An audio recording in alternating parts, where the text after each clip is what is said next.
Check the mic and make sure it sound right. And I hope the mic does sound right. Hi, I'm DKWILL. This is DKWILL Talk About It. Let's talk a little bit about Blackrock. Blackrock looks to tokenize its Blockbuster ETFs for 24/7 trading. It says that Blackrock, the world's largest asset manager, is preparing to take one of the boldest steps yet, tokenizing some of its most successful exchange-traded funds.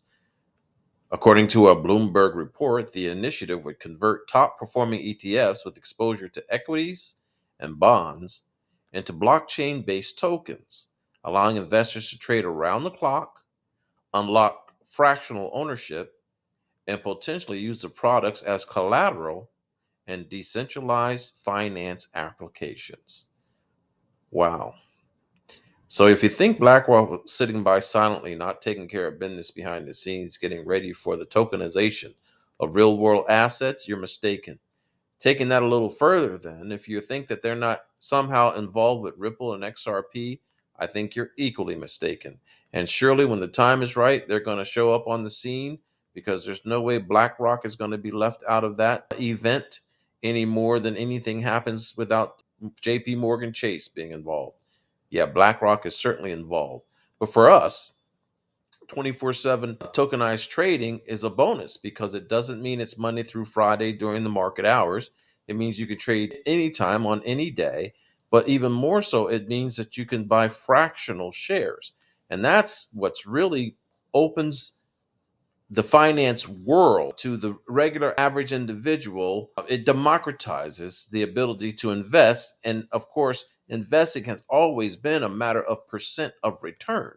And so, even though we can't normally afford several shares of, say, Berkshire Hathaway, we can still buy a tokenized portion of it and get the same percentage return on our money as somebody else investing would get on their money. BlackRock's plan would extend the firm's ETF's dominance. Its iShares suite already commands trillions in assets into a blockchain native format. Tokenized ETFs could introduce programmable features such as automated dividend distribution. So, in other words, there's no delays and payments, they just happen, they show up on your wallet. Other financial giants, including Goldman Sachs, Bank of New York Mellon, and JP Morgan, have already begun testing tokenization pilots. Galaxy Digital became the first NASDAQ listed firm to tokenize its stock earlier this year. And that's just going to become more and more popular, like I mentioned. And if you like the content I'm providing, please make sure to like, subscribe, and ring the bell for notifications. And then come back for more DK Will Talk About It. Normally, with the stock markets, you can only buy it in whole shares. There's no fractional shares. So if the share is $125 a share, you're going to need $125 times the number of shares that you want to buy, plus fees.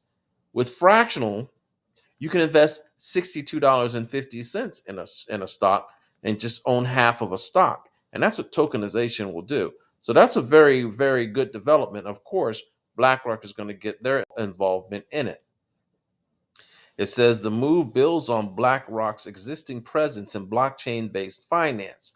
Its USD Institutional Digital Liquidity Fund, the world's largest tokenized money market fund, already manages over 2.2 billion in assets. That's a nice number for assets under management. But with the tokenization of real-world assets and the continued adoption of the blockchain, 2.2 billion is not going to be anything. We're going to be talking in trillions. It says CEO Larry Fink has long argued that tokenization is inevitable, telling investors that every financial asset can be tokenized to cut costs and improve efficiency across global markets. And I mentioned that before. I noticed that others are beginning to mention it now. But we're talking about tokenizing real estate. We're tokenizing stocks. We're tokenizing gold, silver, precious metals. We're tokenizing oil. We're tokenizing all real world assets. We're tokenizing the equity in your home. I think I gave an illustration in one of my videos about that, where you don't really need to do anything but put it up for sale. And like it mentioned here in the key takeaways here, let's see here. BlackRock seeks to tokenize its leading ETFs with exposure to real world assets like equities and bonds, 24/7 global accessibility, new use cases for DeFi. The new use cases for DeFi is where you can become a lender, you can stake, and you can earn Like it says here, potentially use the products as collateral in decentralized finance applications. And that may hold true as with some of your cryptocurrencies in the future, particularly in my mind, XRP. So this is a nice development. What else we got? Let's finish it out with this one. It's a little older, 5 days old, but BlackRock Crypto sells a staggering $340 million offload of Ethereum and Bitcoin. Okay, so if they took their money out of Ethereum and Bitcoin, but they're turning their attention to the crypto markets and the blockchain, where do you think their money's going to go? Well, folks, they're going to go to alt season because according to blockchain analytics firm Look on Chain, BlackRock executed a significant sale of digital assets. They divested 72,370 Ethereums and 266.79 Bitcoin. These figures highlight the sheer scale of BlackRock's involvement in the crypto space.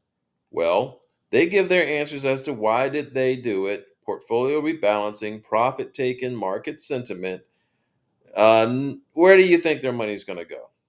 Their money's going to go where the money's going to be made, and the money's going to be made in the altcoin market. Hold on to your butts, folks. Here we go. That's all I got. I'm DK Will. This is DK Will Talk About It. And before I go, I never could figure out that hand. It's like fingers and no thumbs. Somebody did some terrible art there. Moving on. And I talked about it. See, I saw something shiny. Have a wonderful day. Check the mic and make sure it sound right.